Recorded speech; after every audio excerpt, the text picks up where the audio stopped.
Good morning, good afternoon, good evening. Welcome back to the Wilmac Wire. How are you doing today? I realized that I never ask you, our listeners, that question, and I want you to know that I hope you're doing well. Thank you just so much for tuning in. We recorded today's episode of the Wilmac Wire in person at Rockvox Studios here in Rochester, New York. And Steve and I really enjoyed it. We had a great time in the studio, and I'm really excited for you to hear this episode. Today, we're sitting down with Peter Roberti, third generation custom tailor and designer at Adrian Jules Custom Clothing, a Rochester institution that his grandfather founded in 1964 after emigrating from Italy with only $33 in his pocket. And now we fast forward to today, where all of their custom garments are still made right here in Rochester by a team of 60 tailors. In today's episode, you can expect to hear about style, about confidence, and of course, what it means to carry a 60-year legacy, a 60-year legacy business forward right here in this city. We're going to dig into the art of personal presentation, how professional style has evolved in today's workplace, especially the hybrid workplace, and Peter's philosophy that when you look great, you feel great. We also talk about a program that he's launching locally to give away suits to local college graduates who are preparing to enter the workforce, which is wonderful. Thank you so much to Peter for joining us on the Wilmac Wire. Thank you to you, our listener, for tuning in. Let's get into today's episode. Welcome to the Wilmac Wire. I'm Emily Miller, joined by my co-host, Steve McDonnell. On this show, we talk with the drivers, the leaders, innovators, and decision makers pushing customer interaction technology and AI forward. And because we're proud to call Western New York home, we also spotlight the drivers in our own community, the people and organizations shaping growth and innovation right here. Let's get into it. Joining us right here in Rochester, New York, he's a third-generation custom tailor. His grandfather, Adriano, emigrated from Italy with just $33 in his pocket and founded Adrian Jules in 1964. He learned to make his first suit directly from his grandfather. He spent the last 15 years plus designing custom bespoke garments for clients across the country. He's the vice president of the Custom Tailors and Designers Association. Welcome to the Wilmac Wire, Peter Roberti. Thanks for joining us. Thank you for having me. All right. Thanks for joining us in person in studio, Peter. We appreciate you being here. The intro. Thank you. Of course. I should have added you're looking sharp, like as expected. All right. They can see it on the Yeah, they can see it if they're watching the video. All right, Peter. So we're going to kick things off with a really brief icebreaker to help our listeners get to know you a little bit better. Yeah. That's good. Very easy, lighthearted. All right. So we're going to start things off with Rochester in the fall or Rochester in the summer. Fall. Fall. Any particular reason why? Well, I think the fall is absolutely beautiful here in Rochester. Yeah. And two, I'm a big layers guy. I love the clothing and the layers in the fall. I just, there's something about it for me. I love. It's tough to do in the summer, layers. Yeah, it's a little tough. Yeah, I stopped asking him about spring because everyone just said spring doesn't exist here. 2 weeks. Okay, so Rochester in the fall. Love it. Okay, next one. First fitting or final reveal? First fitting or final? First fitting. First fitting? Okay, why? First fitting, I feel like I'm going to go into a story, but I just feel like first fitting, especially even for like weddings, like sometimes like it's usually both like maybe the groom, maybe he brings in someone important to him. And when they see themselves for the first time in the mirror wearing that clothing, you know, there's family guys that people have cried literally in the showroom. So first fittings for me, they do it for me. Oh, that's pretty cool. Yeah. All right. And last one. This is not this or that. This is a little different. But the most memorable client that you've customized for? The most memorable client? Yeah. Are we doing Peter or Adrian Jules? I'll leave that up to you. Well, I would say the most memorable client, I think that we've done a lot. I think we've done a lot of famous people, which is really cool. But I think actually the most memorable clients are the people that they, they've never thought that getting a garment or a custom garment from us was attainable, and then they do it. Yeah. And it means so much more than just a garment. So those are the most memorable. Those are the ones that stick out the most. Very cool. What an answer. Yeah. That was a good one. People were expecting the famous people. Yeah. Yeah. I was going to say, for our listeners, who are some of the famous people that you've used? We've done a lot of guys. I mean, I have a lot of NDAs out there, so I can't do all of it.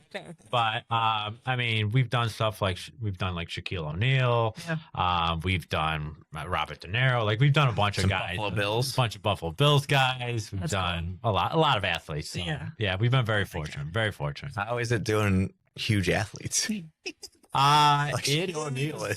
is. He's one of my father's clients, but I remember he's always told me a story. He's like, yeah, when I first had to measure him, I had to get on the bed to get his chest. It was, but some of these guys we've had to, we've got special tape measures that instead of the 60 inches, they go to, 90 inches. So yeah, it's a whole treat. It's very, very, very cool. But that's wild. Very cool. All right. Easy enough. Really brief icebreaker. We like to keep things lighthearted to get it going.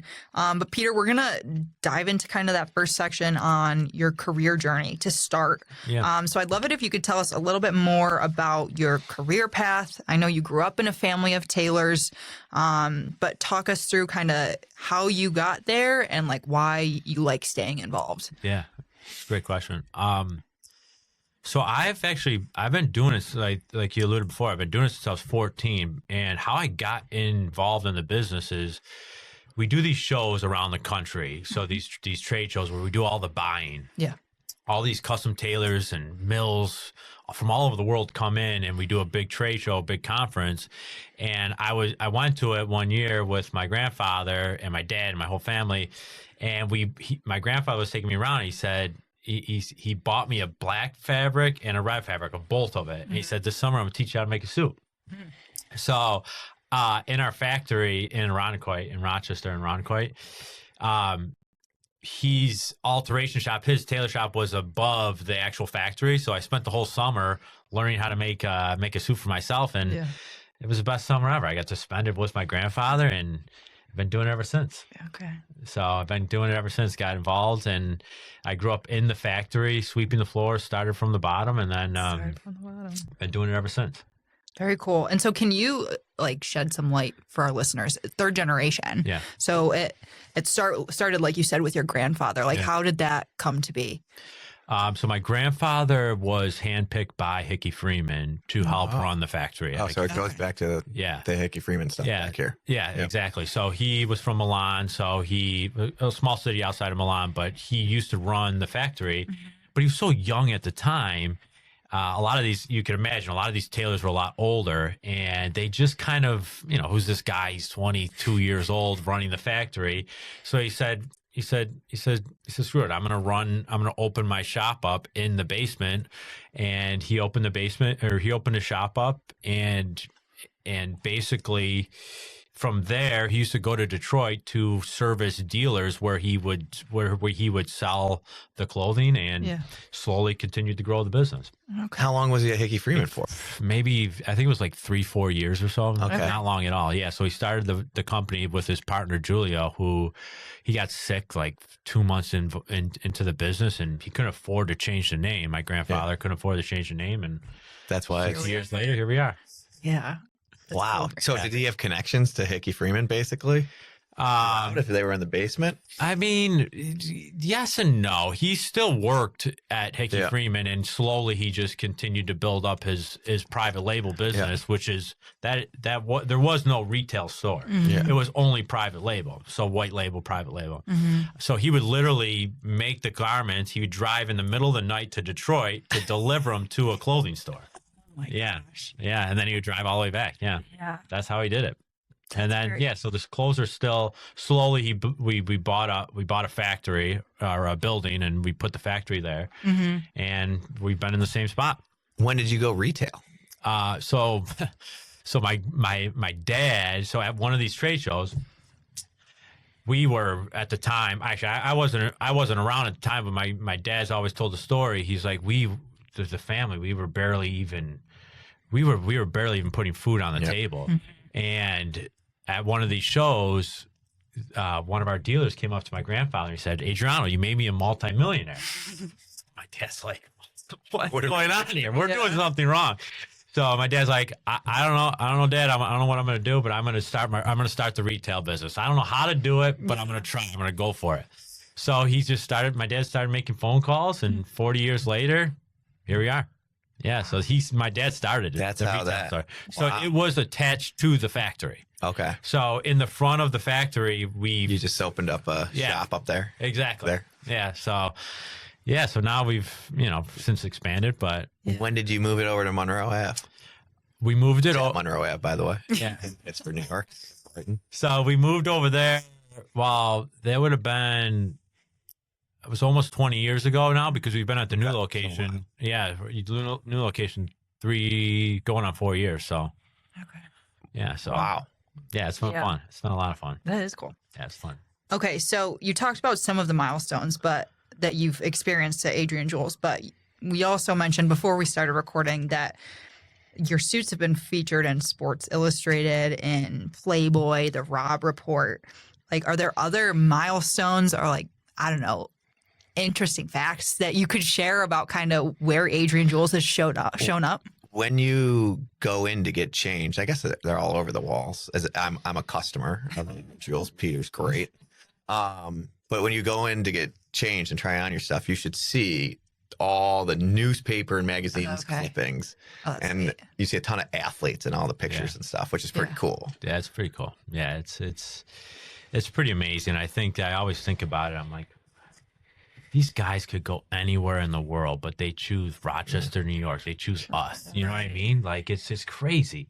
But yeah, we've been in different magazines, Times, you name it, we've been in it.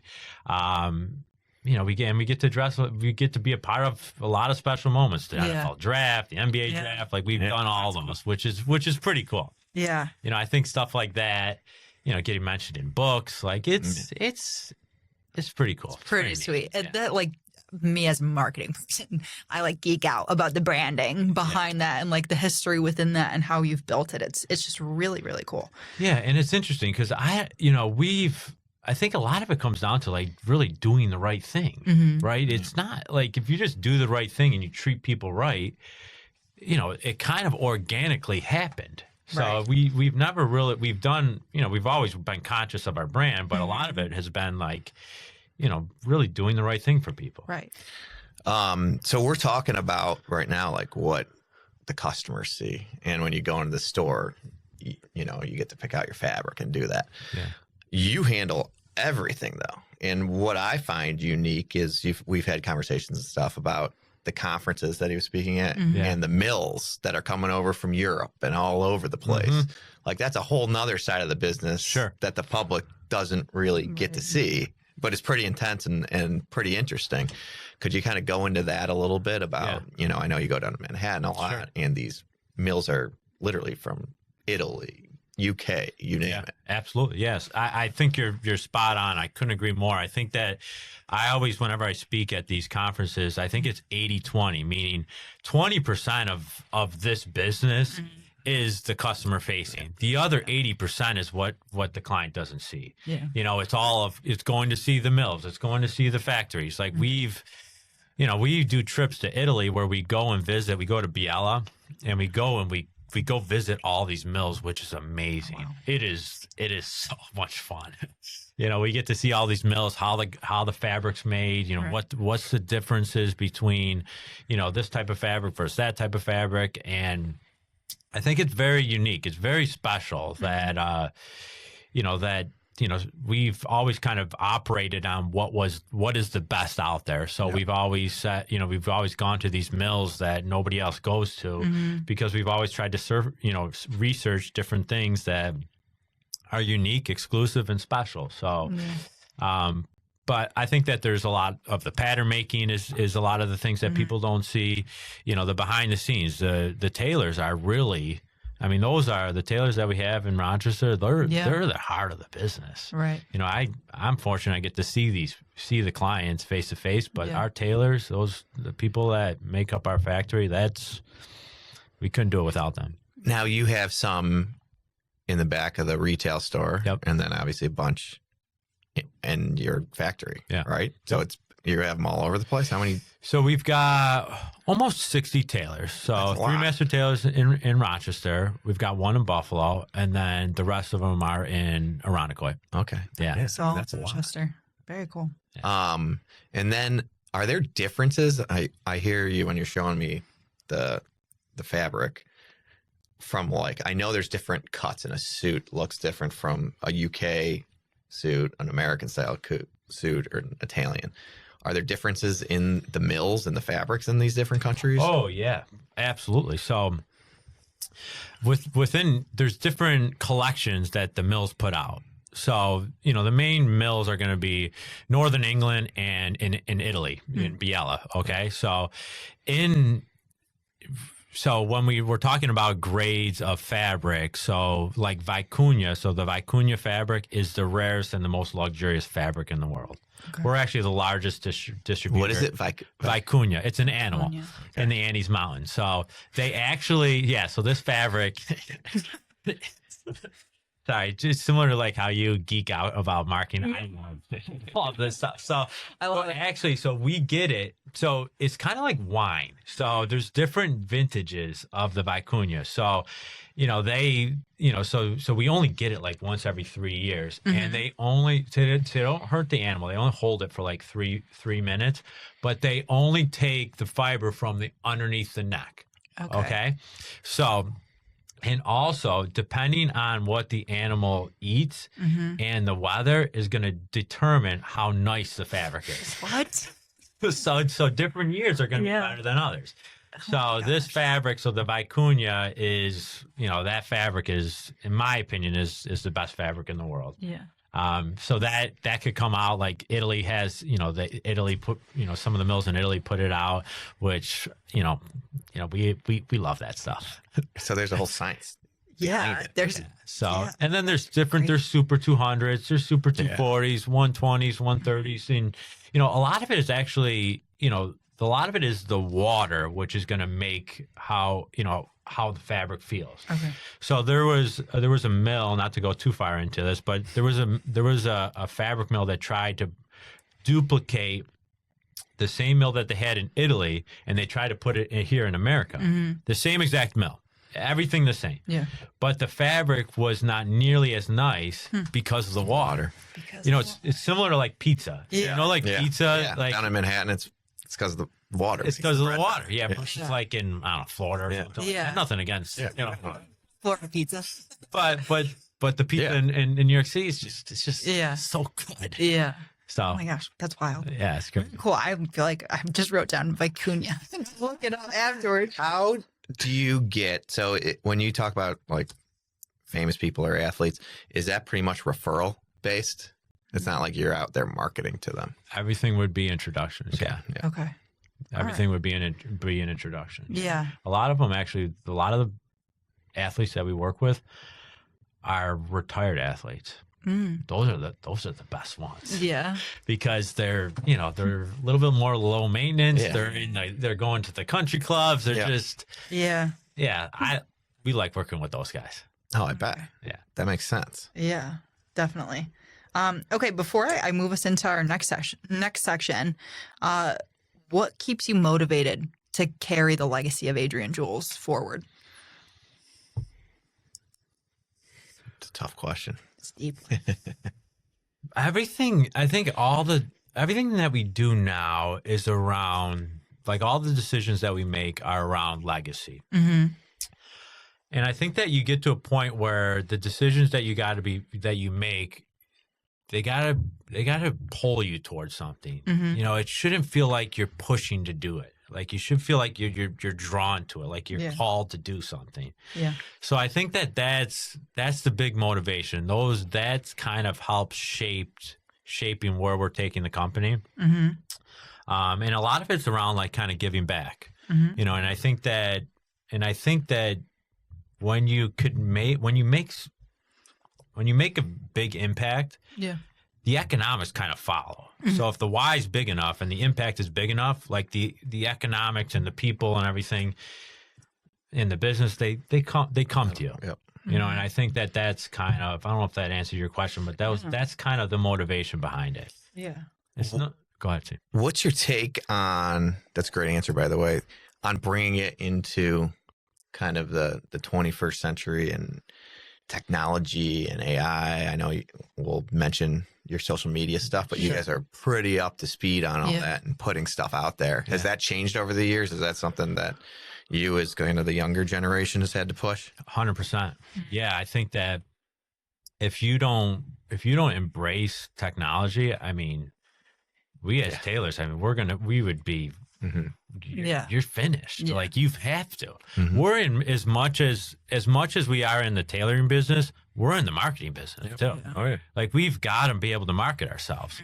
So, and I think that you use tools, you know, like AI and the tools, the technology, just to enhance your skills. And so yes, we use it every single day, and I think it's super important. And I think the ones that don't embrace it, I think are going to be left behind. Yeah. All right. Love it. Okay.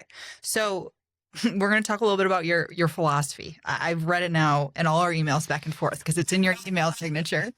But it's when you look great, you feel great. Where did that come from? And like, what does that mean in practice?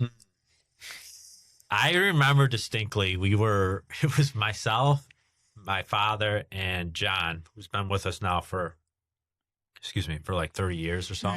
It's like family.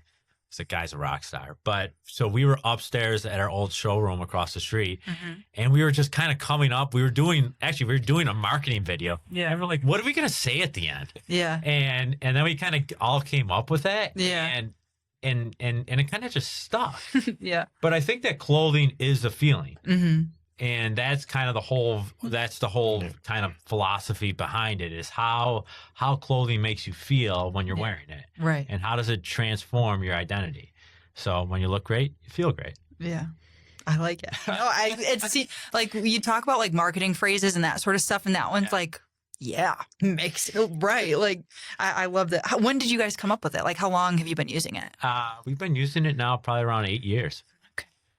I feel like you hear it out on podcasts and out in the world a lot too. And I echo it when you put on a suit or something that you know you look good and you just feel better. Oh, yeah. You're almost putting on like a superhero outfit to go out into the workday or out to an event or whatever you're doing. You just feel better about yourself. Right. Yeah. And I think too, it's a bit of like you're saying, a bit of a mindset. Like if I'm walking into a room and I'm like, all right, I'm going to dress best I can because I want to be at the top of this food chain, like it kind of translates. So 100%. Sometimes work days, like we're hybrid, pretty casual at Wilmac. I'm probably one of the only ones who wears a suit fairly often. Yeah. But I can see it shift in myself when I just throw on my vest and khakis and a button down, like, it's just an easygoing day. Yeah. Am I as sharp as I should be? Am I, pressing as much as I should be? Yeah. So you can definitely notice a difference when you're dressed nicely. 100%. Yeah. You mentioned like hybrid workplace culture too. So in what we've seen too is especially the younger generation comes in and treats it a little bit more casually. Sure. We had that stint during COVID where a lot of people were home and had pajamas on the bottom and a blouse on the top or something. Like, like, have you seen that change since COVID or as hybrid work has come more to the forefront? I just want to make sure I understand this question. Have I seen it kind of going back to people? Yeah, and like, did you see an impact in your business during that time? Well, we did, and I think that it's interesting. It's actually, I think it depends on how you look at it. So, like a lot of our people in our industry, they're like, "What are we going to do? People aren't going to be, people aren't working from home, blah blah blah blah blah." Where we kind of looked at a different outlook, and we said, actually, we moved to a bigger space from across the street to our new space now in COVID. We had family members that thought we were out of our mind. Right. They're like, what are you guys doing? Nobody's even dressing up. Yeah. But for us, a lot of people are coming up to us and they're saying, how do I command and own the room if I, in this new era of dressing? Like, I don't even know what to wear. When before it was easy. You could just wear, whether it be a black suit, gray suit, navy suit, this is easy.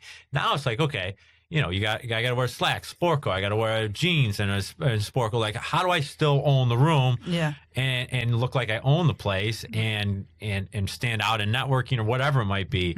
So that's where guys have been coming to us. So it's actually, for us, it's actually helped our business. Yeah, you have a big casual section now, or not suits, but nice casual.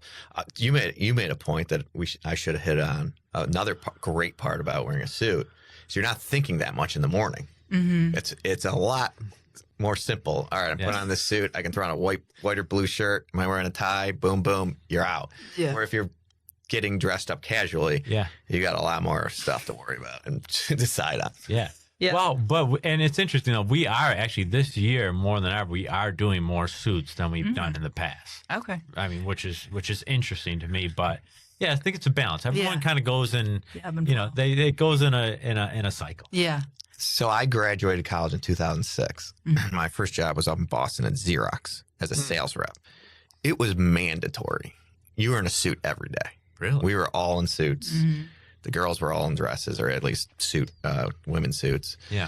And I would bet that is not the case at that company anymore. No, and it's very rare in our technology industry that you see people suited up. I think you do go down to Manhattan, you will see, at least 50% of the people dressed in suits still. Yeah. But that's banking and those types of companies. Right. I think it's interesting though, because in my opinion, I think that it depends on the line of work that you're in. Yeah. But I also think that it's a like what we were talking about before, like it's a feeling. Right. Like people just, if they and it's a personality, it's part of your brand. Like I think that depending on how you want to dress, I think that it could open up doors. Right. It opens up doors for you to get into. And I think that it's, I don't know, we've been very fortunate. Yeah. Very cool.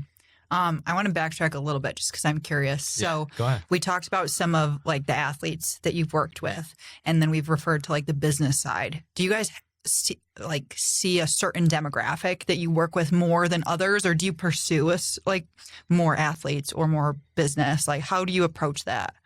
We work with business owners. Yeah.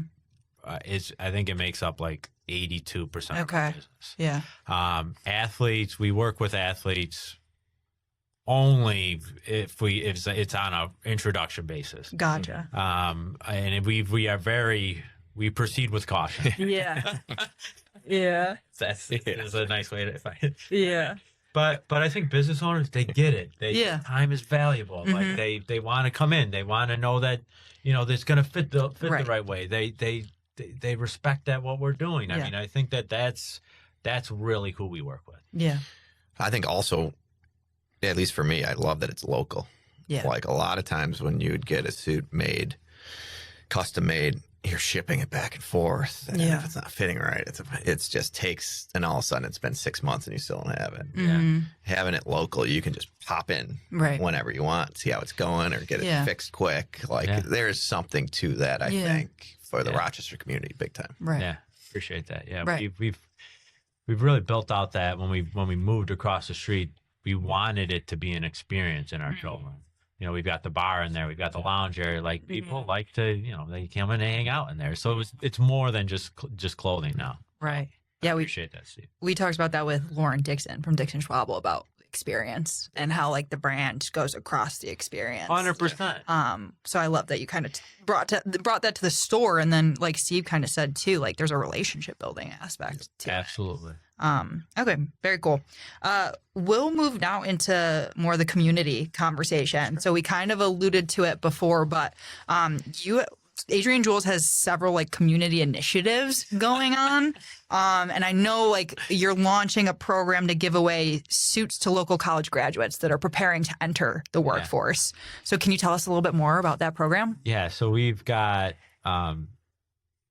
what I'm most passionate about, the Dress for Your Destiny campaign. So I was telling Steve about it. We were above our factory. We've got all these garments there that have been there for like years, and you know, we didn't. There was no plan. They've just been there, and I don't know. I came up with this idea. I called my dad. I said, I know what we're going to do with all these garments, because every single year we're like, we got to do something with these garments. What are we doing with them? Yeah. So I said, I want to give them away to. I want to find different organizations, different charity organizations to give them to, and I want to find different colleges to give them away to. We're going to alter them, and we're going to show that dressing for interviews makes an impact. Yeah. You know. So I had an experience. I mean, I had a client buy a garment for his, you know, one of the things that kind of triggered it. A client of mine bought a garment, an interview outfit for his son. He went on multiple interviews, and he's brilliant kid. But it wasn't until what was, you know, because as soon as you walk into the room, there people are making so many different judgments around you. Yeah. You know, and then the first interview that he had, got the job. Yeah. So, but I think that, so then from there, we kind of came up with this program. We're going to do 100 garments. Wow. Yeah, for that's people. awesome. Yeah, it's going to be cool. Yeah. Well, we're doing one of them with ABVI, which is it's a school. It's not a school, but it's an organization for the blind. Yeah. Our visually impaired adults, which I think is going to be awesome. Like that for me, that just, you know, that just feels good. Right. You think too about, like, I don't know. I think when I interview someone, if they're not coming like dressed for a job level above what they're applying for, like you said, you make those assumptions very quickly. Well, and it's tough, because now everything that you see online, some of these, like, they see this lifestyle of people that, you know, they're dressed a certain way. They're, you know, they're in a hoodie, and and it's just not the case in the real world. You have to at least get in the door. Yep. You know, and that's where we hope to make the impact. Yeah. I mean, some people might say it's not fair or whatever, but that's the reality of life. And at least at this point in the United States, you're judging someone when how their appearance is. And quite frankly, all that is saying is, okay, they know how to take care of themselves. Right. They know 100%. How to dress properly, get out the door properly. Like, and that's like the bare minimum of having a job. Yeah. So if they can't get that right, what does that mean about what else they're going to bring to the table? Right. Exactly. Couldn't agree more. So we talked about the Dress for Your Destiny campaign.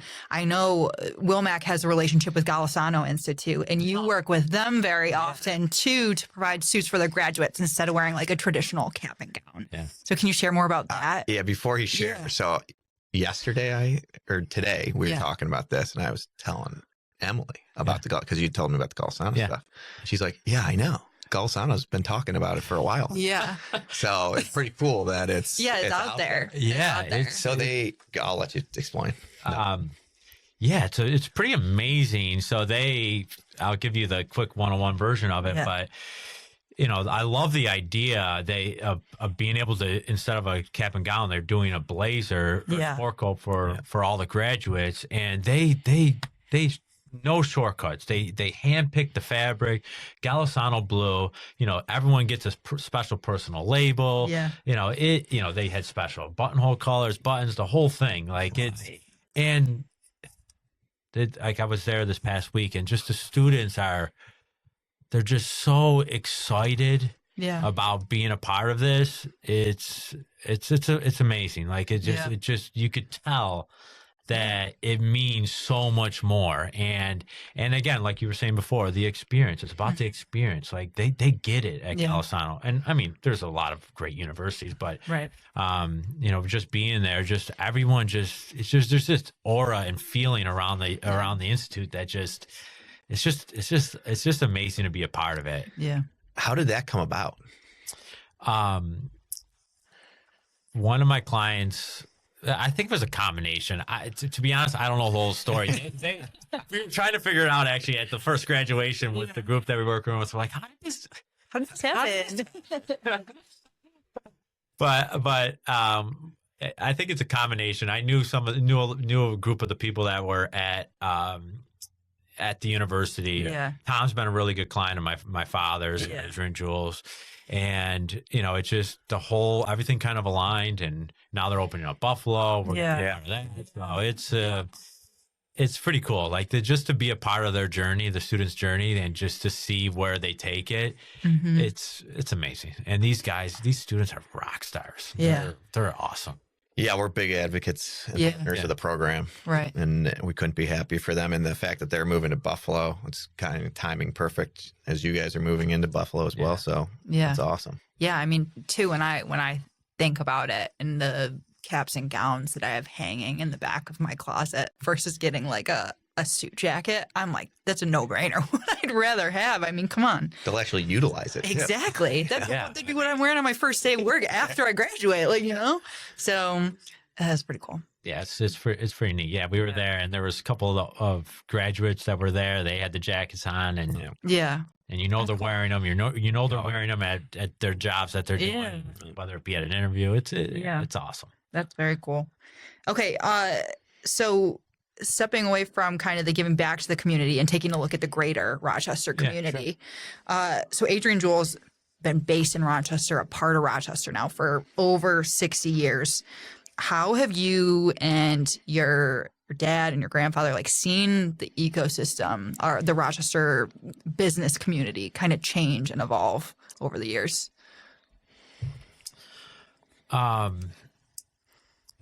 We've always worked with a lot of small business owners. Yeah. And it's interesting. I think that we've always had our business has always been built on relationships. Like that's what it's been built on. And I think that Rochester, the community, the sense of community that people have and the loyalty, and like you said, there's something about it being made right here locally. Like that's real.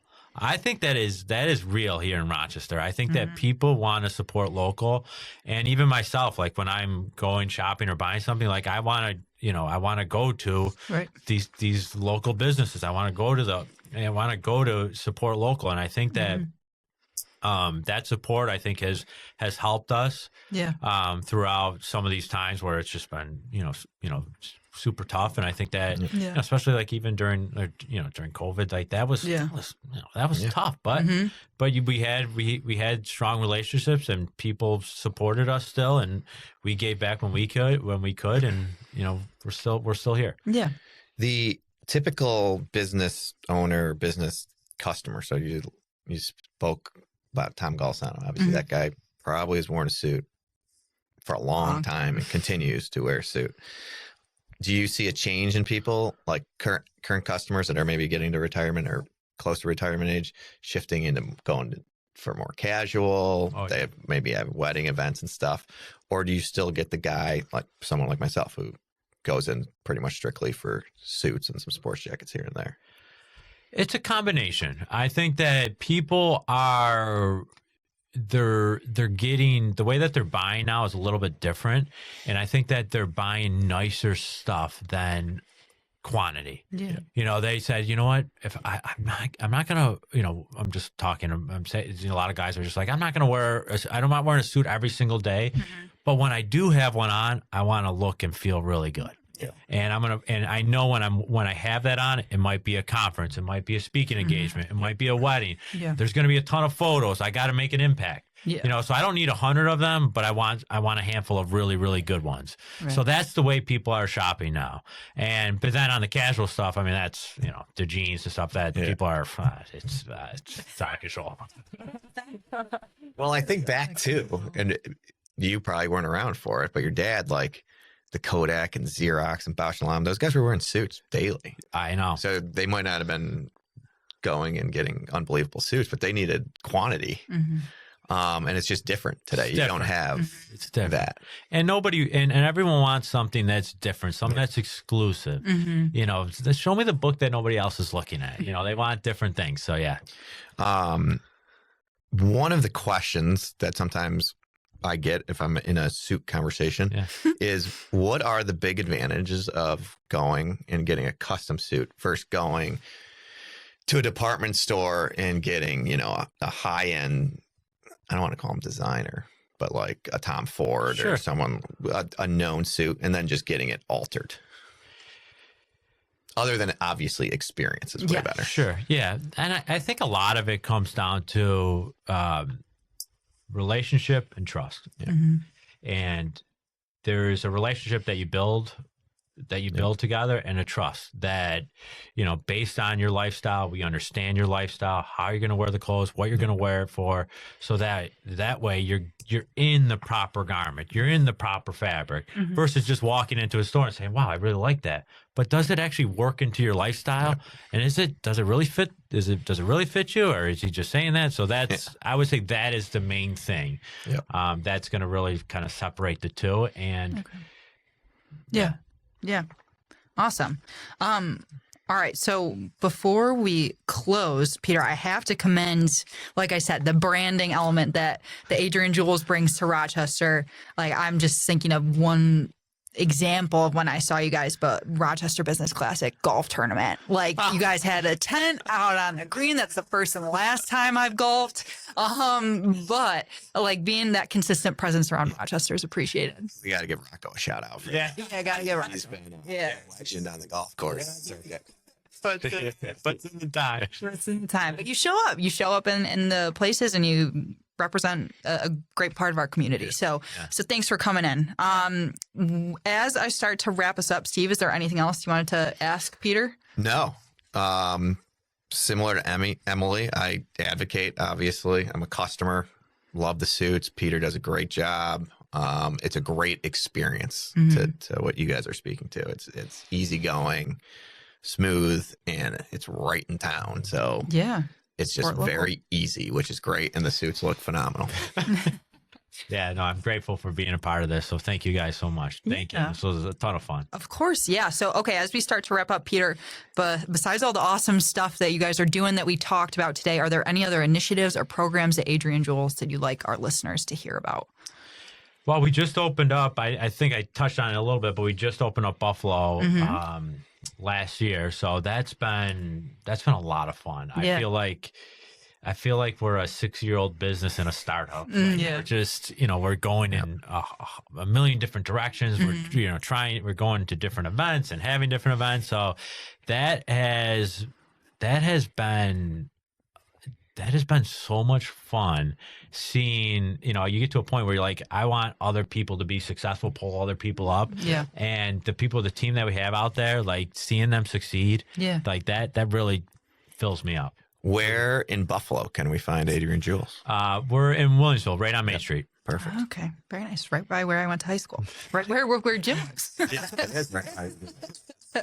All right, wonderful. Thanks for sharing, Peter. For our listeners, if you'd like to connect with Peter or follow along with what Adrian Jules is doing, you can find Peter on LinkedIn under Peter Roberti. And you can find Adrian Jules on Instagram and Facebook at AJ Custom Suits. And last but certainly not least, head over to the Adrian Jules website, www.adrianjulescustomclothier.com. Peter, thanks for joining us today on the Wilmac Wire. What a wonderful chat. Thank you, guys. Thank you Peter. so much. Thank you. Thank you for listening to the Wilmac Wire. If you liked today's conversation, make sure to subscribe wherever you get your podcasts, or watch full episodes on our YouTube channel. You can also learn more about Wilmac Technologies and our work in customer interaction technology at wilmactech.com. We'll be back soon with more conversations with the drivers, those shaping our industry and those building right here in Western New York. See you next time.